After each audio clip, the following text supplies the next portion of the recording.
नमस्कार दोस्तों, स्वागत है आपका हमारे चैनल मनी माइंड में। तो आज हम लोग यहाँ पे बात करेंगे, काफ़ी एक अच्छा रिसर्च रिपोर्ट आया है पिछले 20 साल 21 साल की, अगर उसमें उसमें डेटा यहाँ पे रिसर्च किया गया उसके आधार पे इसमें निफ्टी के टारगेट को लेकर यहाँ पे बात की गई है। इसमें बताया गया है कि अगर देखे जब भी ऐसा होता है बीच बीच में 1-2 साल के लिए निफ्टी अगर देखे उसके अगर रिटर्न देखे तो 1 से 2% या कभी कभी नेगेटिव में देखने को मिलते हैं, लेकिन उसके ठीक 1 साल बाद काफ़ी अच्छा रिटर्न मिलता है। उसके अगले 3 साल बाद भी काफी अच्छा यहाँ पे रिटर्न मिलता है। तो काफी इंटरेस्टिंग ये रिसर्च रिपोर्ट आया, किसी कंपनी के किसी म्यूचुअल फंड के द्वारा ये रिसर्च रिपोर्ट निकाला गया। तो चलिए जानते हैं किस क्या है चीज रिसर्च में और क्या हम एक्सपेक्ट कर सकते हैं कि आने वाले टाइम में एक मार्केट, क्योंकि अभी देखें तो पिछले 2 साल से मार्केट ने ज्यादा रिटर्न नहीं दिया। यहाँ पे भी लगता है 1-2% के शेयर से रिटर्न यहाँ पे निफ्टी के बारे में बात कर रहे हैं हम लोग, यहाँ पे रिटर्न देता हुआ दिख रहा है। लेकिन अगर यहाँ पे अगर बात करें क्या ऐसा सिचुएशन यहाँ पे डेवलप हो रहा है, बिल्डअप हो रहा है कि यहाँ पे आने वाले टाइम में एक बड़ा रिटर्न यहाँ पे एक्सपेक्ट कर सकते हैं। तो चलिए इसको शुरुआत करते हैं। उससे पहले आपसे रिक्वेस्ट होगा प्लीज चैनल को जरूर सब्सक्राइब करें, काफी कम सब्सक्राइबर हमारे चैनल पे है, इसलिए आपसे रिक्वेस्ट होगा चैनल को सब्सक्राइब करें, वीडियो को लाइक करें, ताकि स्टॉक मार्केट और फाइनेंस रिलेटेड आपको यहाँ पे जेन्युइन इन्फॉर्मेशन और लेटेस्ट अपडेट यहाँ पे मिलते रहे। और मैं स्टॉक से रिलेटेड सारा कुछ यहाँ पे अपडेट बताता रहता हूँ, तो आपके पोर्टफोलियो में इससे रिलेटेड कुछ स्टॉक होंगे तो वहाँ भी आप अपडेटेड रह सकते हैं। तो यहाँ पे ये रिसर्च यहाँ पे बताया गया, और इसमें अगर यहाँ पे देखें तो अगर यहाँ पे रिपोर्ट में अगर हम लोग यहाँ पे देखने की कोशिश करें तो 2001 से 2003 के बीच में देखें तो यहाँ पे 2 साल का CAGR जो था 1% के आसपास था। लेकिन ठीक उसके 1 साल बाद यहाँ पे देखें तो 33% का रिटर्न दिया है।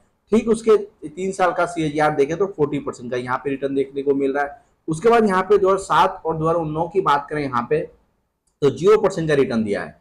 उसके बाद अगर यहाँ देखें तो अगले 1 साल में 24% का रिटर्न दिया है, और अगले 3 साल में अगर देखें उसको 7% के CAGR से मार्केट ग्रो किया है। इसके अलावा यहाँ पे अगर हम लोग देखें 2008 से 10 के बीच तो -3% का रिटर्न दिया है।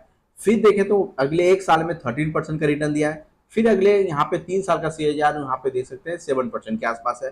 तो 9 से 11 के बारे में देखें तो -1% का रिटर्न दिया है, -1% का रिटर्न दिया है। फिर यहाँ पे नेक्स्ट ईयर देख सकते हैं 15% का रिटर्न दिया है। फिर यहाँ पे नेक्स्ट 3 ईयर देख सकते हैं यहाँ पे लगभग 17% का रिटर्न दिया है। इसके बाद मार्च 10 और से लेकर 2012 तक की बात करें हम लोग यहाँ पे 0% का रिटर्न देता हुआ दिख रहा है। फिर यहाँ पे हम देख सकते हैं अगले 1 साल में यहाँ पे 7% का रिटर्न दिया है।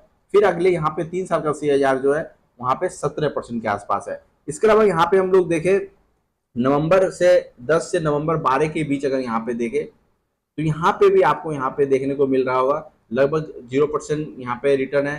फिर 5% है, फिर 11% है। फिर मार्च 11 से लेकर अगर 13 का हम लोग देखें 2013 तक तो यहाँ पे भी नेगेटिव में रिटर्न देता हुआ दिख रहा है यहाँ पे मार्केट। इसके बाद यहाँ पे 18% का यहाँ पे ग्रो किया है मार्केट। उसके बाद यहाँ पे 10% के आसपास यहाँ पे ग्रो करता हुआ दिख रहा है। फिर 14 से लेकर 16 तक की अगर हम लोग यहाँ पे बात करें तो फिर यहाँ पे निफ्टी ने 0% का यहाँ पे रिटर्न दिया है। उसके बाद अगले 1 साल में 29% का दिया है। फिर अगले 3 साल का अगर यहाँ पे देखें तो लगभग 14% के आसपास देता हुआ दिख रहा है। फिर अगर मार्च 15 से लेकर फेब 17 तक की बात करें यहाँ पे तो यहाँ पे भी 0% का दिख रहा है। फिर यहाँ पे अगले 1 साल में 18% का दिख रहा है, और अगले यहाँ पे 3 साल में 8% के CAGR से मार्केट ग्रो किया है। उसके बाद जुलाई 18 से जुलाई 2020 की बात करें यहाँ पे तो यहाँ पे भी 1 साल में यहाँ पे लगभग -1% यानी नेगेटिव में मार्केट यहाँ पे रिटर्न दिया है। उसके बाद यहाँ पे 42% रिटर्न दिया है। फिर 21% दिया है। अगले अगर यहाँ पे 18 से लेकर 20 तक की बात करें तो यहाँ पे भी नेगेटिव में रिटर्न है। फिर यहाँ पे 50% है, और यहाँ पे फिर 19% है। और अगर यहाँ पे मार्च 2024 से मार्च मई 2026 की बात करें तो यहाँ पे भी मार्केट लगभग पिछले 2 साल में ज्यादा ग्रो नहीं किया, लगभग 2% के CAGR से ग्रो करता हुआ दिख रहा है।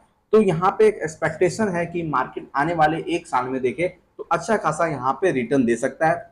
अगर ये अगर ये जो यहाँ पे रिकॉर्ड यहाँ पे दिखाया गया पिछले अगर हम लोग देखें 2001 से लेकर 24 यानी 20-21 साल का जो यहाँ पे डेटा दिया गया है उसके आधार पर देखें तो इससे प्रोबेबिलिटी बनती है कि शायद आने वाले 1 साल में मार्केट यहाँ पे अच्छा रिटर्न दे सकता है। लेकिन ऐसा होता भी नहीं है कि अगर पास्ट परफॉर्मेंस अच्छा रहा है तो आने वाले फ्यूचर में भी ऐसा परफॉर्मेंस हो, ऐसा जरूरी नहीं है। लेकिन अगर यहाँ पे हम कुछ चीजों को एनालाइज करें कि अगर क्यों क्या वजह रहा है कि पिछले 1-2 साल से रिटर्न मार्केट ने ज्यादा नहीं दिया है, उसके पीछे कुछ बड़ी वजह अगर देखें तो अभी कई सारे न्यूज आपको पॉजिटिव और नेगेटिव एक साथ आते हुए दिखेंगे। अगर मुझे लगता है कि अगर मार्केट में कब से यहाँ पे बड़ी गिरावट देना शुरू हुआ, अगर पिछले 1-2 साल में बात करें तो जब यहाँ पे 2024 का रिजल्ट आया था इलेक्शन का, उसके बाद मार्केट में थोड़ा सा एक नेगेटिव सेंटीमेंट बना था कि शायद ये गवर्नमेंट अपने मेजोरिटी में नहीं है, तो शायद यहाँ पे बड़े रिफॉर्म नहीं ले कर सकती, पॉपुलस यहाँ पे डिसीजन लेगी जो सिर्फ फ्री वेज पे ज्यादा काम करेगी, ऐसे चीजें यहाँ पे इन्वेस्टर के मन में होगा, और इस वजह से यहाँ पे एक बड़ा करेक्शन उसके बाद हम लोग देखने को मिला। उसके बाद बात करें यहाँ पे ट्रंप का प्रेसिडेंट बनना, उसके बाद टैरिफ वगैरह सब चीजें शुरू हुई। अगर अभी देखें तो मिडिल ईस्ट में जो टेंशन चल रहा है, ये सारा चीज यहाँ पे एक साथ चलता हुआ दिख रहा है। इसके अलावा देखें तो इस बीच इंडिया में काफी पॉजिटिव चीजें भी होते हुआ दिखा है। पहली बात करें यहाँ पे तो 12% लगभग 12 लाख तक का जो इनकम है वो टैक्स फ्री हो गया। उसके बाद देखें तो जीएसटी में काफी रिफॉर्म किए गए। उसके बाद देखें तो इंडिया का जो मैन्युफैक्चरिंग और सेल्फ रिलायंट इंडिया की बात, जो मेक इन इंडिया का जो प्रोग्राम है उसको लेके यहाँ पे काफी काम हुआ। पीएलआई स्कैम का काफी बेनिफिट यहाँ पे कई सारे सेक्टर को मिलता हुआ दिखा है। तो एक साथ देखें तो कई सारी चीजें यहाँ पे होते हुए दिखा है, और उसका मुझे लगता है कि बेनिफिट शायद जब ये सब नेगेटिव चीजें जो टैरिफ को लेके है, वॉर को लेके है, और जिस तरह से यहाँ पे गवर्नमेंट अगर जो आज से 2 साल पहले जो स्थिति थी मेजोरिटी को लेके, वो समस्या आज नहीं है। और मुझे लगता है कि आने वाले 3 साल में ये गवर्नमेंट अच्छा खासा रिफॉर्म यहाँ पे ला सकती है। और अगर देखें तो पिछले 1 से 1.5 साल में ये ऐसा देखने को मिला है कि काफी रिफॉर्म यहाँ पे गवर्नमेंट करती हुई दिख रही है। तो मुझे लगता है कि ऐसा सिचुएशन यहाँ पे डेवलप हो रहा है जो कि यहाँ पे शायद आने वाले टाइम में ऐसी पॉसिबिलिटी बन सकती है कि यहाँ पे एक मार्केट अच्छा रिटर्न दे। दूसरी अगर यहाँ पे बात करें तो एक सबसे बड़ा समस्या यहाँ पे देखने को मिलता है वो है एफआईज को लेके।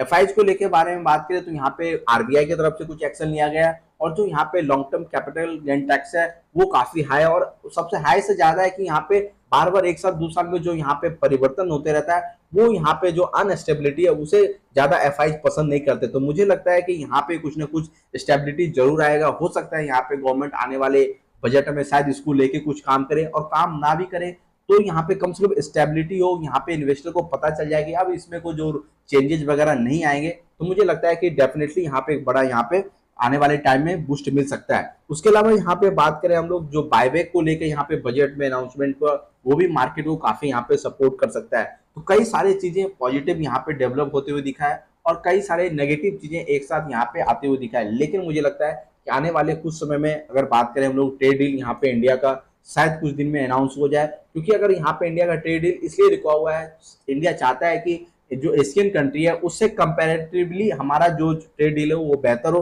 ताकि हम कंपटीशन अच्छे से यहाँ पे फेस कर सके। और अगर इसके अलावा बात करें हम लोग यहाँ पे मिडिल ईस्ट को लेके, तो अभी देख सकते हैं मिडिल ईस्ट में अभी बात चल ही रहा है, लेकिन हालांकि देखें तो कभी बातचीत बढ़ता है तो कुछ ना कुछ ऐसा अटैक हो जाता है, तो लगता है कि ये शायद ये डील यहाँ पे डील हो सकता है। लेकिन मुझे लगता है कि आने वाले टाइम में ये सब चीजें सॉर्ट आउट यहाँ पे हो जाएगी, तो यहाँ पे एक बड़ा मोमेंटम यहाँ पे क्रिएट हो सकता है। ऐसे आपका क्या राय है कमेंट बॉक्स में जरूर बताएं। क्या ये रिपोर्ट आपको लगता है कि ये आने वाले टाइम में ये जो जैसे ट्रेंड यहाँ पे दिखा रहा है वो ट्रेंड यहाँ पे कंटिन्यू हो सकता है, आने वाले 1 साल और 3 साल में यहाँ पे अच्छा खासा मार्केट रिटर्न दे सकता है, 15 से 20% का यहाँ पे सारा रिटर्न जनरेट हो सकता है? कमेंट बॉक्स में जरूर बताएं। इन्फॉर्मेशन अच्छा लगा तो वीडियो को लाइक करें, और जाते जाते आपसे रिक्वेस्ट है प्लीज चैनल को सब्सक्राइब करें, हमें जरूर सपोर्ट जरूर करें।